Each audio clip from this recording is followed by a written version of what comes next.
ஆதவ அர்ஜுனா கடந்த 5 வருஷத்துல திமுக ஆட்சியில் இருந்துச்சு இல்லையா? அந்த 5 வருஷத்துல ஒரு நாளாவது அவர் வீட்டுல ரேஷன் அரிசிய பயன்படுத்தி சோறு சாப்பிட்டுருப்பாரா? ஒரு பக்கம் நல்ல அரிசி, அவங்க எல்லாம் பேர் பெற்ற மக்கள். அவங்க இருக்கக்கூடிய பகுதிகள்ல நல்லாதான் நடக்குது. இன்னொரு பக்கம் நம்மள மாதிரி கேடு கெட்ட மக்கள், இவங்க இந்த மாதிரி புழுத்த அரிசி கொடுக்கப்படுது. இது இன்றைக்கு வரைக்கும் நடந்துகிட்டு இருக்கு அப்படின்றது நமக்கு தெரியும். ஆடு மாடு கூட திங்கிறதுக்கு லாய்க்கு இல்லாத இந்த அரிசி இப்போ இருக்கே, எத்தனை 1000 டன்னு இருக்குதுன்னு நமக்கு தெரியல. இந்த அரிசிகள் எல்லாம் என்ன பண்ண போறாங்க? தீர்றது வரைக்கும் நீங்க இதைத்தான் கொடுக்க போறீங்க அப்படின்னா, நீங்க எந்த விதத்துல மனுஷங்களை மதிக்கிறீங்க? உண்மையிலே எங்களை மதிக்கிறீங்க அப்படின்னா, இந்த அரிசி மனுஷன் சாப்பிடறதுக்கு லாய்க்கு இல்லை நீ தானே சொல்ற? நீங்க தானே சொல்றீங்க மனுஷன் சாப்பிடறதுக்கு லாய்க்கு இல்ல அப்படின்னா. ஆனா நான் என்ன பண்றது, இருக்கு, நான் அதனால திரும்ப நீ தின்னு, நீ மனுஷனா இருக்காத கொஞ்ச நாளைக்கு, இன்னும் கொஞ்ச நாளைக்கு அப்படின்னு நீங்க சொல்ல வர்றீங்களா? எங்க உயிர் மேல உங்களுக்கு அக்கறை இருக்குது அப்படின்னா, எங்களை இந்த ஆடு மாடுகளை விட மதிப்பு உள்ள மனுஷங்களை நீங்க மதிக்கிறீங்க அப்படின்னா, அதுதானுங்க செய்யணும். காசு கொடுத்து வாங்க, நல்ல அரிசியை வாங்கி ரேஷன்ல சப்ளை பண்ணு. நெல்லு கொள்முதல் பண்ணி, அதாவது நெல்லு விளைஞ்சு கொள்முதல் பண்ணி அரிசியாகி வர்றது வரைக்கும் உள்ள காலகட்டத்துல நீங்க அது வரைக்கும் நீங்க இந்த மோதிரம் கொடுக்குற திட்டத்தை ஒத்தி போடுங்க. இப்ப தாவிக அரசுக்கு ஒரு பெரிய வேண்டுகோள் நம்ம முன்வைக்கிறது, இந்த வேறுபாட்டை களையணும். ஏன்னா விஜய் நினைச்சா செய்ய முடியும்.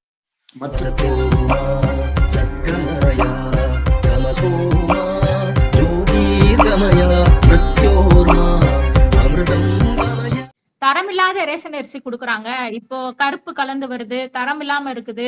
அதை ஆடு மாடு தீவனங்களுக்கு தான் கொடுக்க முடியுது அப்படிங்கறத பத்தியும் இவர் உணவுத்துறை அமைச்சர் பேசினாரு.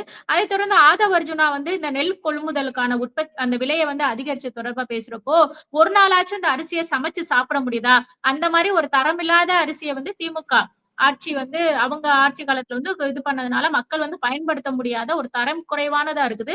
ஆனா இப்போ முதலமைச்சர் ஒரு தரமான அரிசியை மக்களுக்கு வழங்கணும் அப்படிங்கறதுக்காக தான் இந்த சன்னா ரக நெல்லுக்கு கொள்முதல் விலையை உயர்த்தி வழங்கியிருக்காரு. மக்களுக்கு ஒரு நல்ல அரிசி கிடைக்கணும் அப்படிங்கறதா முதலமைச்சருடைய ஒரே நோக்கம். அதற்கான வேலைகளை தான் செஞ்சுட்டு இருக்கிறாங்க.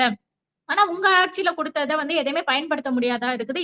இப்போ சாப்பிடவே முடியாது. ஒரு நாளாச்சும் சாப்பிட முடியுமா அப்படிங்கறது ஆதவ அர்ஜுனாவுடைய பேச்சா இருக்குதுப்பா. இதுக்கு முன்னாடியுமே ஒரு நிகழ்ச்சியில பேசுறப்ப கூட மாடுகளுக்கு தீவனமா தான் இதை கொடுக்கணும் அப்படிங்கிற மாதிரியும், இந்த ரேஷன் அரிசியை தரம் குறைவா கொடுக்குறாங்க அப்படிங்கறதையும் சுட்டிக்காட்டி அவர் பேசியிருந்தாருப்பா. முதல்ல இந்த சன்ன ரக அரிசி, அப்புறம் அந்த பெருசு மோட்டா அரிசி அப்படின்றது கேரளாவுல பூரா மெயின் சாப்பாட்டுக்கு அவங்க பயன்படுத்துறதுல இந்த மோட்டாவா இருக்கக்கூடிய அரிசி தான். சன்னமா இருக்கக்கூடிய அரிசி கிடையாது. அவங்க எல்லாம் நம்மள விட பெரிய புத்திசாலிகளா இருக்கிறாங்க அப்படின்ட்டு ஒரு கதையை வேற கிளப்பி வச்சிருக்கிறாங்க. மலையாளிஸ் அப்படின்னா அது அறிவார்ந்த விதத்துல தமிழர்களை விட பெட்டர் அப்படின்றது மாதிரிதான் கதை நிலவுது இல்லையா? ஆனா அவங்க சாப்பிடுறது பூராமே இந்த மாதிரி இப்ப மோட்டாவான அரிசியை தான் சாப்பிடுறான். இன்னொன்னு என்ன, மட்டை அரிசி. இன்னொன்னு என்ன தெரியுமா, நம்ம தமிழ்நாட்டு ரேஷன் அரிசி தான் கடத்திட்டு கேரளாவுக்கு கொண்டு போய் அதுதான் அவன் சாப்பிடுறான். பெரிய அளவுல கடத்தல் நடந்துகிட்டு இருக்கு. இதுவுமே அவங்களுக்கு தெரியும். சரி, இது அசைட், அதை விட்டுருவோம். இந்த ஆதவ அர்ஜுனா கடந்த 5 வருஷத்துல திமுக ஆட்சியில் இருந்துச்சு இல்லையா? அந்த 5 வருஷத்துல ஒரு நாளாவது அவர் வீட்டுல ரேஷன் அரிசிய பயன்படுத்தி சோறு சாப்பிட்டுருப்பாரு. ரேஷன் அரிசி சோறு. அவர் என்னங்க, எல்லா ஸ்டூடெண்ட்டும் சோறு சாப்பிடும் போது இவர் bread and butter and jam and burger அந்த ரேஞ்சில போய்கிட்டு இருக்கிற ஒரு பீஸா பர்கர்ன்ட்டு போறாரு.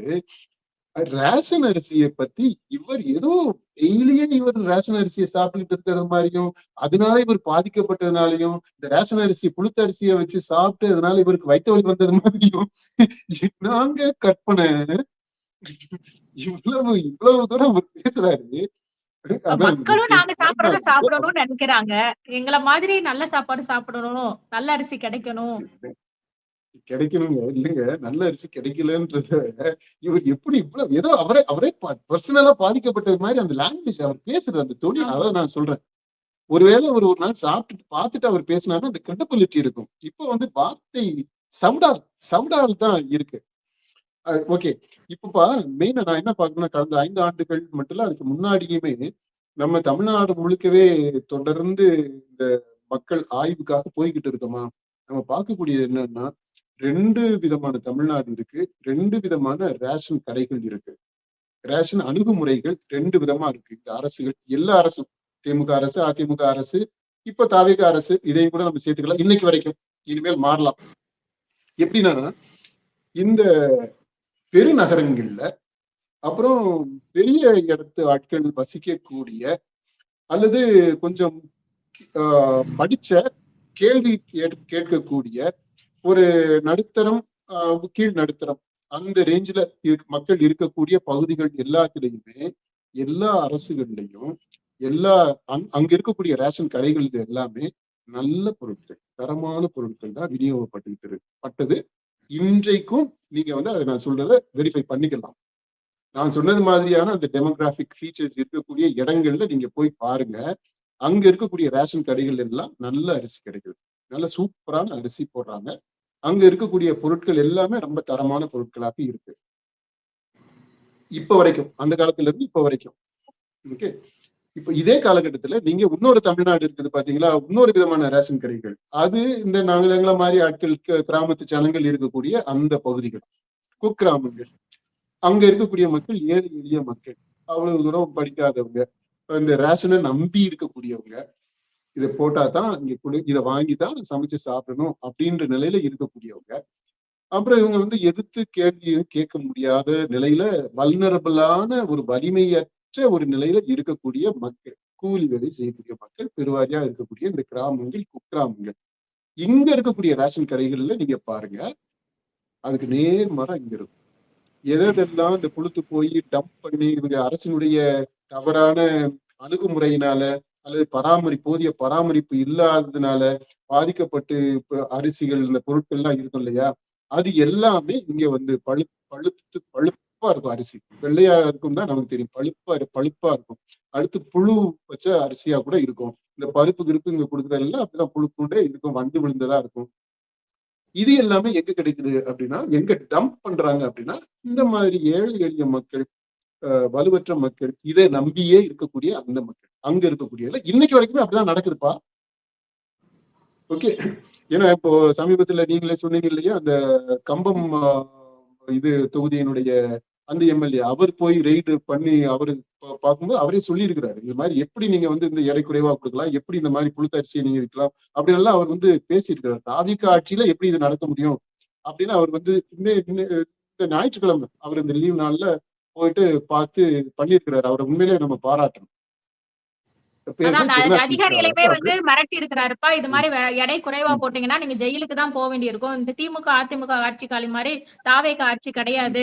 உடனடியா வந்து எனக்கு புகார் கொடுங்க, மக்கள்கிட்டையும் பார்த்து சொல்றாரு. அப்படி எடை குறைவா போட்டாங்கன்னா தூக்கி போட்டுருங்க, உடனடியா அந்த சம்பந்தப்பட்ட அதிகாரிக்கோ இல்ல எனக்கோ வந்து தகவல் சொல்லுங்க, உடனடியா நடவடிக்கை எடுக்கப்படும் அப்படிங்கிற ஒரு விஷயத்தையும் அவர் சொல்றாருப்பா.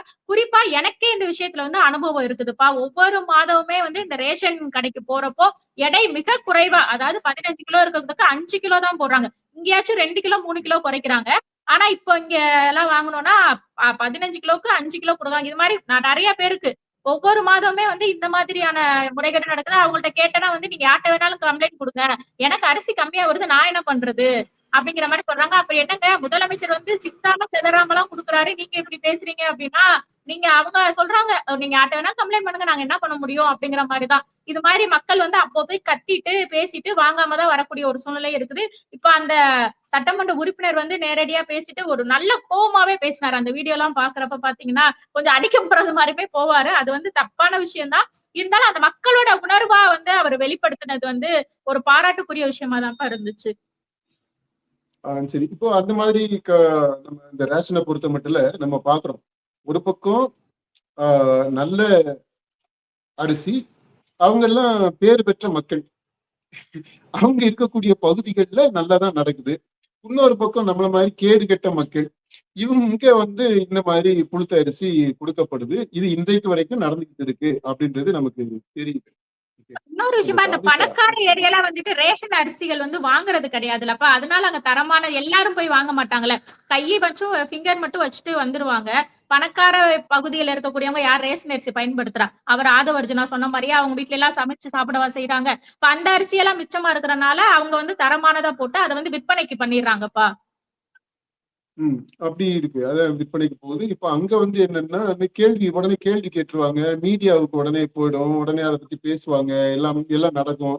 ஆம், அப்புறம் அவங்கெல்லாம் எப்படி இந்த மாதிரி கொஞ்சம் புழுத்த அரிசி, இழுத்த அரிசி எல்லாம் சாப்பிடக்கூடிய மக்கள் அவங்க கிடையாதுல்ல. அதனால அது எல்லாமே பாருங்களேன், இட்ஸ் அன் ஆட்டிடியூட். அதாவது ஏழை, பணக்காரன் அப்படின்ற அந்த வேறுபாடு அவ்வளவு இருக்குப்பா. அரசினுடைய அணுகுமுறைகளையுமே இந்த வேறுபாடு பிரதிபலிக்கும். ஏழை எளிய மக்கள் இருக்கக்கூடிய பகுதினா அதுக்கு எப்படி ஒரு ட்ரீட்மெண்ட் இருக்கு, அங்க என்ன மாதிரியான ப்ராஜெக்ட்ஸ் இருக்கு, அது எப்படி நிறைவேற்றப்படுது அப்படின்றதையும், இந்த மாதிரி இருக்கு இல்லையா, அந்த படித்த வசதியுள்ள நடுத்தர, கீழ் நடுத்தர, நடுத்தர, மேல் நடுத்தர மக்கள் அவங்க இருக்கக்கூடியது நடுத்தரம் அப்படின்றத எடுத்துக்கோங்க. அதுக்கு கீழே இருக்கக்கூடிய விளிம்பு நிலை மக்கள் எடுத்துக்கோங்க. அந்த வேறுபாடு அவ்வளவு துல்லியமாக இருக்கு. அத அத வந்து ஒரு பாலிசியாகவே இந்த அரசுகள் வந்து செய்துகிட்டு இருக்கு. அந்த விதத்துலதான் இப்ப தாவிக அரசுக்கு ஒரு பெரிய வேண்டுகோள் நம்ம முன்வைக்கிறது, இந்த வேறுபாட்டை களையணும். ஏன்னா விஜய் நினைச்சா செய்ய முடியும் மற்றவங்களை விட. ஏன்னா விஜய் வந்து அவர் தூய்மையான ஆட்சியை கொடுக்கணும்னு நினைக்கிறாரு, இப்ப வரைக்கும் நினைச்சுட்டு இருக்கிறாரு. அடுத்து அவருக்கு வந்து இந்த லஞ்சம், ஊழல், இதனால வரக்கூடிய கமிஷனால வரக்கூடிய அந்த பணம், பொருள் இதெல்லாமே தேவையில்லை. ஏன்னா அவருக்கு எல்லா வசதியுமே இருக்கு. இப்ப இருக்க காருக்கு மேல இன்னும் எக்ஸ்ட்ரா 2 கார் இருக்கிறதுனால அவருக்கு என்ன ஆயிட போகுது? எல்லாம் அவ்வளவு இம்போர்ட்டட் கார்ஸ் எல்லாம் வச்சிருக்கிறாரு. அவர் இருக்கக்கூடியது ஒரு பெரிய பங்களால தான் இருக்கிறாரு. அது வீட்டுக்கு மேல இன்னும் 2 வீடை வாங்கினாருமே அவருக்கு என்ன ஆயிட போகுது? இல்ல, அந்த மாதிரியான தேவைகள்லாம் அவருக்கு இல்லை. அப்படின்றதுனால அவரு நினைச்சா, மனசு வச்சா இதை செய்ய முடியும். உறுதியான ஒரு நிலைப்பாடு வேணும். அது என்னன்னா, ரேஷன்னா எல்லா இடத்துலையும் தரமானதாக இருக்கும். ஒரே தரத்தை உறுதி செய்யறது எல்லா இடத்துலையும். ஆனா இன்னைக்கு வரைக்கும் அப்படி இல்லை அப்படின்றதுதான் இது. ஓகே, இதை ஒண்ணு செய்யணும்ப்பா. அடுத்து எனக்கு இன்னொரு பெரிய கேள்வி இருக்கு. நீங்க பேசும்போது சொன்னீங்க, முதல்வர் இந்த மாதிரி மக்களுக்கு நல்ல அரிசி கொடுக்கணுன்றதுனாலதான் நெல்லை கொள்முதல் பண்றாரு அப்படின்னு சொன்னீங்க. இப்ப ஏற்கனவே இந்த அரசு இப்ப பொறுப்பு எடுத்துருச்சு, 90 நாள் ஆயிடுச்சு. இப்போ இந்த ரேஷன்ல கொடுக்கறதுக்கான அரிசிகள், அந்த பொருட்கள் எல்லாமே ஸ்டோர் பண்ணி தான் வச்சிருப்பாங்க, கோடவுன்ஸ்ல இருக்கும் இல்லையா? இது இப்ப புழுத்து போய் இருக்குது அப்படித்தானே அவங்க சொல்றாங்க. அதாவது மக்கள் சாப்பிடக்கூடிய விதத்துல இந்த இப்ப கொடுக்கக்கூடிய அரிசிகள் எல்லாம் இல்ல. நம்முடைய கணிப்புப்படி ஒரு பக்கம் நல்ல அரிசி இருக்கு. அது வந்து இந்த மாதிரி பேர் பெற்றவர்கள், வசதியான மக்கள் வசிக்கக்கூடிய பகுதிகளுக்கு, அந்த ரேஷன் கடைகளுக்கு போகுது. பெரும்பாலான இந்த ஏழை எளிய மக்கள் இருக்கக்கூடிய இடத்துல இந்த புழுத்த அரிசி வந்துகிட்டு இருக்கு அப்படின்றத சொல்றோம். இப்ப இந்த புழுத்த அரிசி இருக்கா? இன்னைக்கு நிலவரத்துல இருக்கா? தமிழ்நாடு அரசினுடைய இந்த கருவூலத்துல, அதாவது இந்த சேமிப்பு கிட்டங்கிகள்ல இருக்கா? இதை என்ன செய்ய போகுது இந்த தாவேகா அரசு? ஆதவர்ஜுனா, மாண்புமிகு அமைச்சர் ஆதவர்ஜுனா இதை ஒட்டி என்ன நடவடிக்கை எடுக்க போறாரு? ஆடு மாடு கூட திங்கிறதுக்கு லாய்க்கு இல்லாத இந்த அரிசி இப்போ இருக்கே, எத்தனை 1000 டன் இருக்குதுன்னு நமக்கு தெரியல. இந்த அரிசிகள் எல்லாம் என்ன பண்ண போறாங்க? கடலை தூக்கி போட்டுருவாங்களா? இல்ல ஆடு மாடுகளுக்கு கொடுத்துருவாங்களா? இல்ல மண்ணுல போட்டு புதைச்சிருவாங்களா? பயிர்களுக்கு உரமா ஆக்கி விட்டுருவாங்களா? இல்ல இந்த மக்களுக்கு கொடுக்க போறாங்களா? இது தீர்றது வரைக்கும் மக்களுக்கு விநியோகம் பண்ண போறாங்களா? என்ன இந்த அரசு எடுக்க போகுது? என்ன முடிவு எடுப்பாங்கப்பா? என்ன செய்ய போறாங்கப்பா? உண்மையிலேயே இந்த ஏழை எளிய மக்களை மதிக்கக்கூடியவனாக இருந்தா, இப்பதானப்பா அந்த சன்னா ரக அரிசிக்கு வந்துட்டு உற்பத்தி செய்யறதுக்கு இது கொடுத்துருக்காங்க, அதிகரிச்சிருக்கிறாங்க. அப்போ வந்துட்டு திருப்பி இன்னும் அது வரது வரைய பற்றாக்குறைங்கிறது ஆகும்ல. இது மாதிரி இந்த இருக்கக்கூடிய ஏற்கனவே வச்சிருக்க அரிசி எல்லாம் வந்து அழிச்சுட்டாங்க அப்படின்னா, அப்ப பற்றாக்குறைன்னு வரப்போ அது வேற ஒரு பிரச்சனையை உண்டாக்கும்லப்பா. அதுதாங்க சொல்றேன். அப்ப நீங்க என்ன இதுக்காக நீங்க பேசுறீங்க? அப்போ இப்ப எவ்வளவு அரிசி இருக்குதுன்னு நமக்கு தெரியல. இப்ப தீர்றது வரைக்கும் நீங்க வந்து இதைத்தான் கொடுக்க போறீங்க அப்படின்னா, நீங்க எந்த விதத்துல மனுஷங்களை மதிக்கிறீங்க? உண்மையிலே எங்களை மதிக்கிறீங்க அப்படின்னா, இந்த அரிசி வந்து மனுஷன் சாப்பிடறதுக்கு லாய்க்கு இல்லை நீ தானே சொல்ற? நீங்க தானே சொல்றீங்க மனுஷன் சாப்பிடறதுக்கு லாய்க்கு இல்ல அப்படின்னா. ஆனா நான் என்ன பண்றது, இருக்கு, நான் அதனால திரும்ப நீ தின்னு, நீ மனுஷனா இருக்காத கொஞ்ச நாளைக்கு, இன்னும் கொஞ்ச நாளைக்கு அப்படின்னு நீங்க சொல்ல வர்றீங்களா?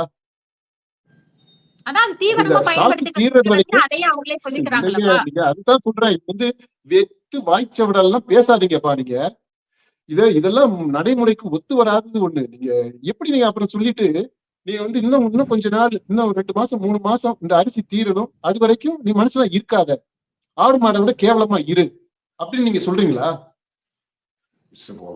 illogical thing, so much of inconsistency, irrational, stupid. இல்ல நீங்க உண்மையிலே அப்ப மக்களை மதிக்கிறீங்க, நீங்க கண்டுபிடிச்சிட்டீங்க இல்லைங்க, ஆடு மாடு கூட திங்க முடியாத அரிசின்னு நீங்க கண்டுபிடிச்சிட்டீங்களா? கண்டுபிடிச்சா என்ன அடுத்த ஆக்ஷன் என்னவாக இருக்கணும்? நீங்க உண்மையிலே மக்களை மதிக்கிற ஆளா இருந்தா அதை பூரா நீங்க வந்து கடப்புல போட்டுடணும், டிஸ்போஸ் பண்ணிடணும். அதான முத வேலையா செய்ய வேண்டியது. ஆட்சிக்கு வந்து இப்ப 90 நாளா அதானங்க நடந்துகிட்டு இருக்கு. அதே அரிசி தான் நீங்க கொடுத்துக்கிட்டு இருக்கீங்க. திரும்ப தீர்றது வரைக்கும் அதான் கொடுக்க போறீங்க. அடுத்து நீங்க கொள்முதல் பண்ணணும் அப்படின்னா, காவிரியில தண்ணி வராம இந்த வெள்ளாமையே போயிடுச்சு, இந்த ஒரு ஒரு ஒரு ஒரு சீசன் போயிடுச்சு. நீ அடுத்து வந்து உழுது நட்டு புடுங்கி கிழிச்சு வந்து நெல்லு வந்து என்னங்களா நீங்க பேசுறீங்க? சும்மா நாங்களாம் இழிச்ச வாங்களா? மக்கள் எல்லாம் முட்டாள்களா? ஒண்ணும் தெரியாதவங்களா? இல்ல இப்ப இருக்கிறத நீங்க அப்ப குறை சொல்லிட்டு அப்ப விலை கொடுத்து வாங்குங்க. உண்மையிலேயே அப்போ அரசுக்கு பொருளாதார ரீதியா ஒரு சுமையை ஏற்படுத்தக்கூடியதான் இது. புரியும், அது தெரியுது எங்களுக்கு.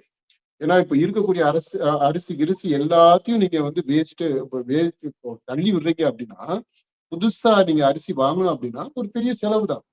ஏங்க அது செலவு பண்ணுங்க. நீங்க உண்மையிலே எங்களை மதிக்கிறீங்க அப்படின்னா, எங்க உயிர் மேல உங்களுக்கு அக்கறை இருக்குது அப்படின்னா, எங்களை இந்த ஆடு மாடுகளை விட மதிப்பு உள்ள மனுஷங்களை நீங்க மதிக்கிறீங்க அப்படின்னா அதுதானுங்க செய்யணும்.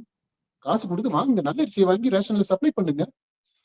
அதனால அரசுக்கு செலவு வரும், சில கோடிகள் வரலாம். இந்த ஏன்னா நெல்லு கொள்முதல் பண்ணி, அதாவது நெல்லு விளைஞ்சு கொள்முதல் பண்ணி அரிசியாகி வர்றது வரைக்கும் உள்ள காலகட்டத்துல நீங்க அது வரைக்கும் நீங்க இந்த மோதிரம் கொடுக்குற திட்டத்தை ஒத்தி போடுங்க. யாருன்னா அவசரம் அதை இப்ப உடனே செய்யணும், தங்க மோதிரம் போடணும்னு யார் இப்போ உடனே போடணும்னு கேட்டா? அதுவுமே இப்ப இந்த 3 மாசமா நீங்க போடல, நாங்க அழுதுகிட்டா இருந்தோம், ஐயோ என் பிள்ளைக்கு போடாம விட்டுட்டேன்ட்டு. இனிமேல் தான் போட போறேன்னு நீங்க சொல்லியிருக்கீங்க, அதை கொஞ்சம் தள்ளி போடுங்க. அந்த மாதிரி உபயோகம் இல்லாத ஒரு திட்டம் அதுகளை தள்ளி போட்டுட்டு இந்த மாதிரியான உயிர் பிரச்சனை சம்பந்தப்பட்ட இது இருக்கு இல்லையா, அதுக்கு நீங்க உங்க பணத்தை செலவு பண்ணுங்க. கொஞ்சம் அரசு பணத்தை கொஞ்சம் செலவு பண்ணுங்க.